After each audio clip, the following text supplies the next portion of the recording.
Mutually exclusive events next हमारे पास है term.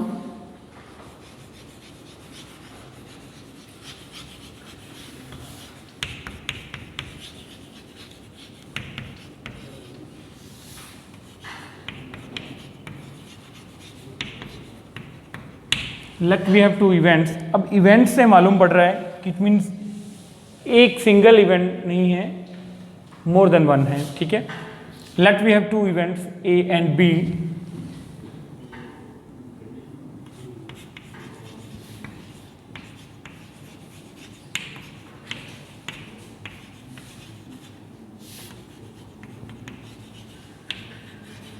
will be mutually exclusive event if A intersection B is phi nothing.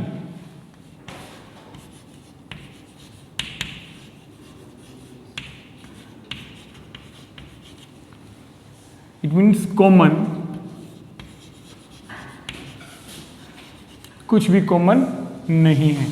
Next,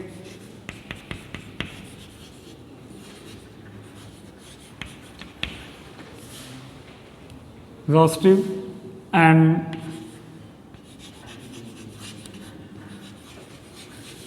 mutually exclusive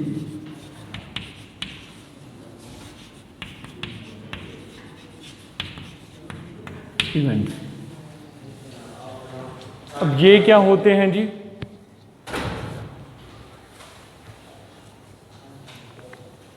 अगर हमारे पास बहुत सारे इवेंट्स दे रखे हों, ठीक है, late E1, E2, E3 dash dash En, ठीक है, ये हमारे पास बहुत सारे events, given events,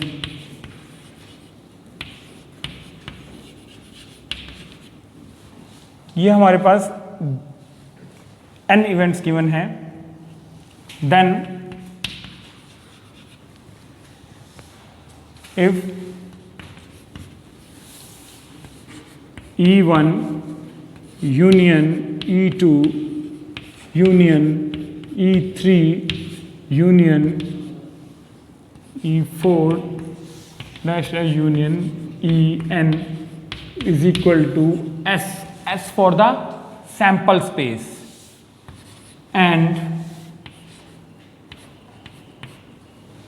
EI intersection EJ is nothing, कि E1 और E2 का जो इंटरसेक्शन है वो तो कुछ भी नहीं है, उनमें कुछ भी कॉमन नहीं है, E2 और E3 में कुछ नहीं है। ठीक है, बट अगर हम उनको कंबाइन यूनियन लेंगे सभी इवेंट्स का, तो हमारे पास जो सेट में रिजल्टेंट बनेगा, या मैं कहूं कि वो सारे के सारे सैंपल पॉइंट्स अवेलेबल हो जाएंगे, ठीक है, जो सैंपल स्पेस में अवेलेबल है। ठीक है, नेक्स्ट है मेरे पास आता है प्रोबेबिलिटी। अगेन से फिर प्रोबेबिलिटी को मैं डिफाइन कर रहा हूं।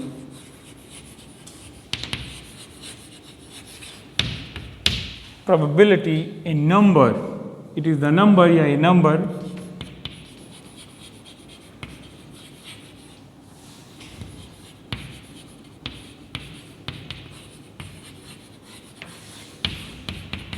which is associated with the sample point।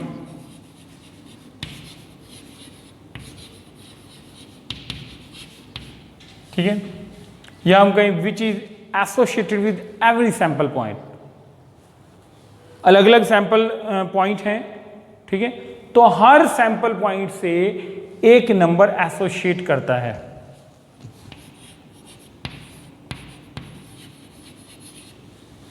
ठीक है, तो लेट अस सपोज जो सैंपल पॉइंट है उसको मैं इससे सिंबल से रिप्रेजेंट कर रहा हूं। ठीक है,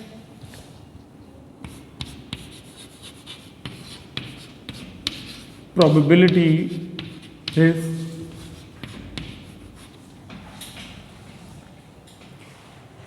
अब देखिए बेटा, अगर हमने एक डाई को थ्रो किया 1 2 3 4 5 6, हमें मालूम पड़ गया कि ये केसेस, ये रिजल्टेंट, ये आउटकम्स हैं हमारे पास, तो हर जो वहाँ पे सैंपल स्पेस है, हर सैंपल स्पेस से एक नंबर एसोसिएट करता है, ठीक है। फॉर एग्जांपल कि अगर प्रोबेबिलिटी ऑफ गेटिंग 3, ठीक है, probability of getting 3 1/6, probability of getting 5 1/6। फिर हम कॉम्प्लेक्स पे आते जाते हैं, probability of getting any one number, हमें मालूम है 2 4 6 3/6। Probability of getting odd number, वो भी 3/6 हो जाएगी। Probability of getting prime number, हमें मालूम है प्राइम नंबर कौन कौन से होंगे वहाँ पे 2 3 5। सो ये इस तरीके से हम चलते जाते हैं। नाउ हमारे पास एडिशन थ्योरम्स आती है।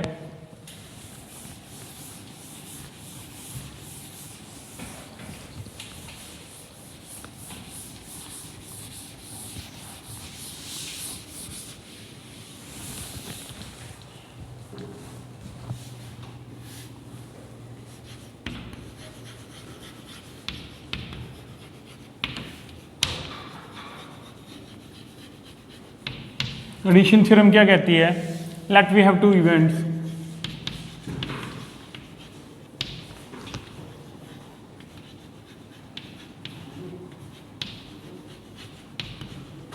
ठीक है,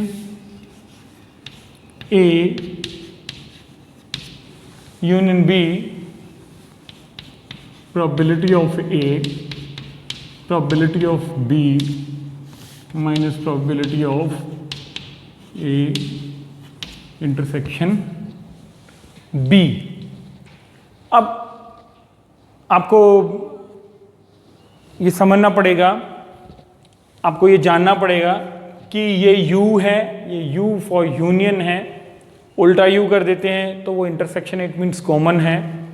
और अगर ये लैंग्वेज में, बहुत बार ऐसा होता है कि लैंग्वेज में पूछा जाता है और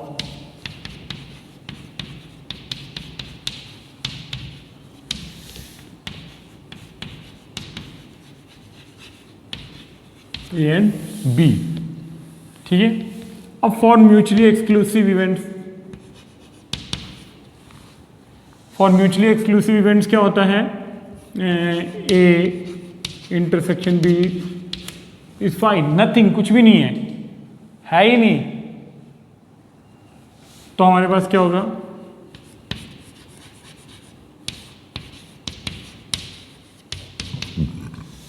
probability of A plus probability of B. अब इससे आगे नेक्स्ट टर्म्स, जो टर्म्स हैं वो हम पढ़ने जा रहे हैं।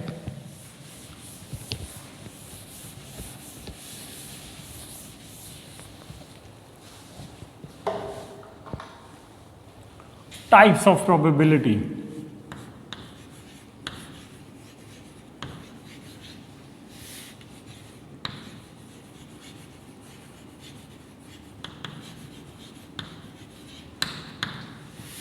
ठीक है, सबसे पहले हमारे पास आता है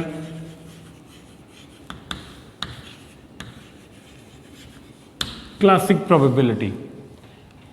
अब देखिए बेटा, टाइप्स ऑफ प्रोबेबिलिटी में इतना, जब उनके अलग अलग जो टाइप्स आएंगे उनमें कोई 3 जो ऐसे टाइप्स हैं जिनमें कोई ज़्यादा डिफरेंस नहीं है, ठीक है, वो लगभग एक जैसे ही हैं। हमारे पास एक प्रोबेबिलिटी को इवैल्यूएट, मुहैया करने का वो फॉर्मूला ही चलता है कि favourable cases upon total number of cases, ठीक है।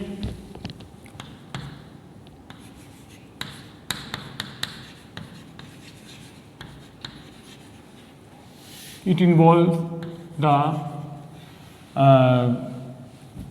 throwing a coin or tossing a coin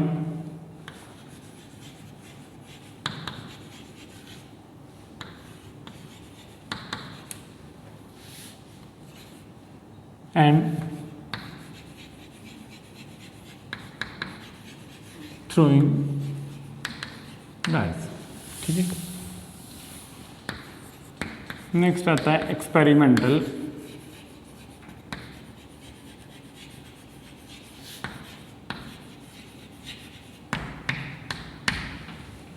अब एक्सपेरिमेंटल प्रोबेबिलिटी, आप जब 10th क्लास का मैथ की बुक देखोगे तो आपके पास वहाँ पे जब आप उनका समरी चैप्टर से पहले जो लैंग्वेज पढ़ते हो उसमें डिटेल में आप अंडरस्टैंड, वहाँ पे भी एक्सपेरिमेंटल प्रोबेबिलिटी गिवन है।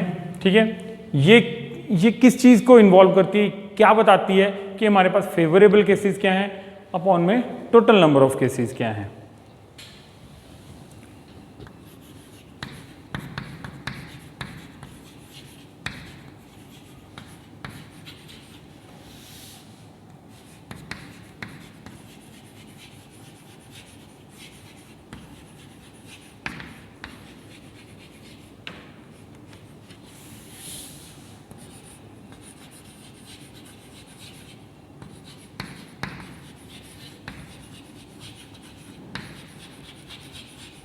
फॉर एग्जाम्पल, हमने एक कॉइन को 50 टाइम्स थ्रो किया।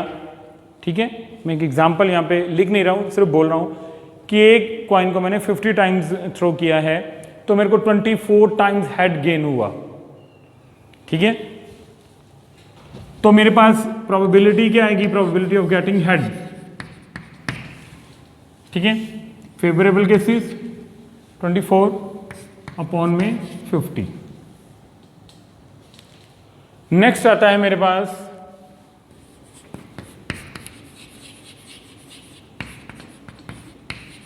Theoretical probability.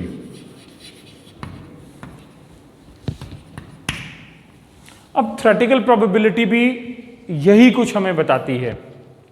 ठीक है, कि हमारे पास फेवरेबल केसेस क्या हैं और टोटल नंबर ऑफ केसेस क्या हैं during an experiment which is random experiment. Next हमारे पास लास्ट आता है सब्जेक्टिव प्रोबेबिलिटी।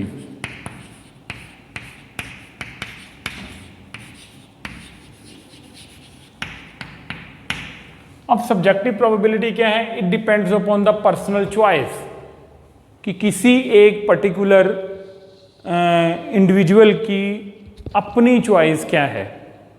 ठीक है, अब जरूरी नहीं है कि वो किसी जनरल फैक्ट पे चले। ठीक है, ये किसी अलग अलग पर्सन पे डिपेंड करेगा।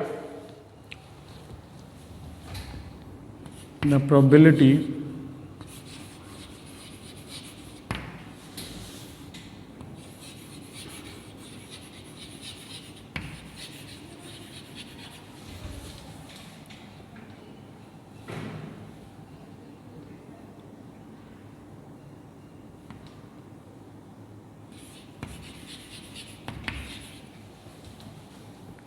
choice of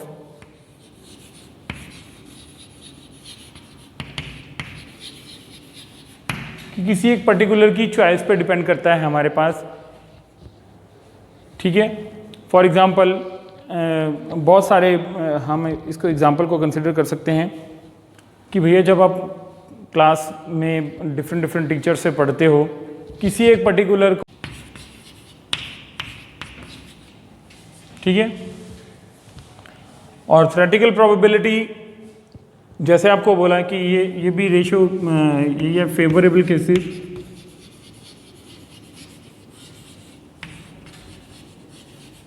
अपॉन में total number of cases. Next हम आते हैं कार्ड्स पे। हालांकि ये आपको 10th में करवा दिया जाता है बेटा।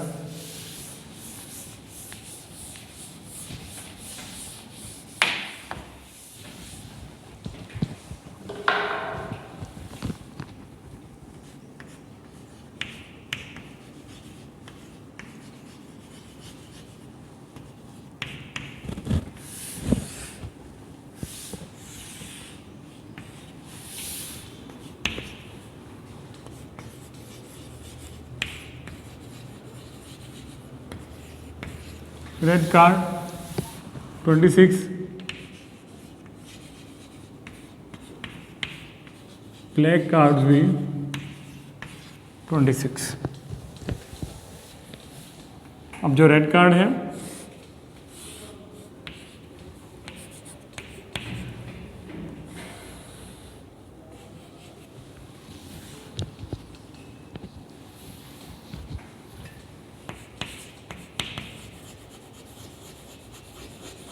diamonds are 13 each.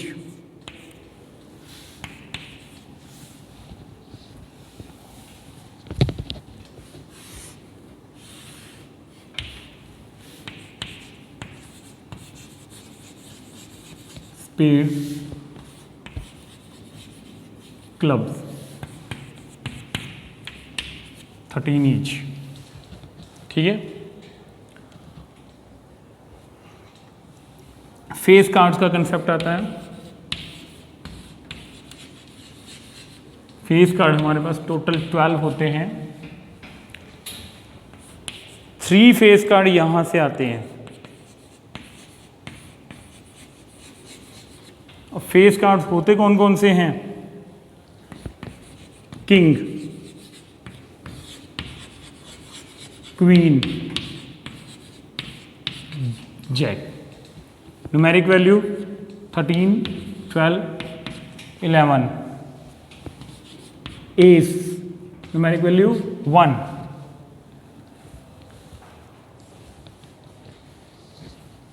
इसको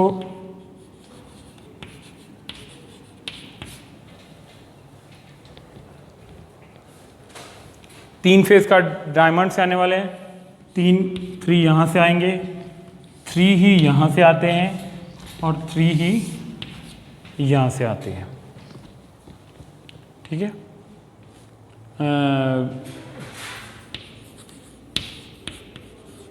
ईंट, पान,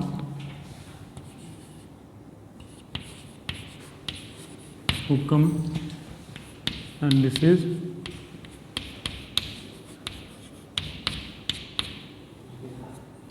चिड़िया. क्योंकि ये आपने 9th में एज वेल एज 10th में दोनों में पढ़ा हुआ है तो मैंने इस पर ज़्यादा फोकस नहीं किया, आपको जस्ट रिकॉल करवा दिया है. ठीक है. तो बेटा हमारे पास जितनी टर्म्स यूज़ होनी है प्रोबेबिलिटी चैप्टर में वो मैंने आपको समझा दिया है. अब इसके न्यूमेरिकल्स रह गए. अब 16.1, 2 एंड 3 आप खुद सॉल्व कर सकते हो. उसमें जस्ट आपको सैम्पल स्पेस ही बनाने हैं गिवन सिचुएशंस के अकॉर्डिंग. और 16.4 एंड मिसलेनियस एक्सरसाइज उसमें से कुछ क्वेश्चन मैं सॉल्व करवा देता हूँ, बाकी आप खुद करोगे बेटा. थैंक यू बेटा.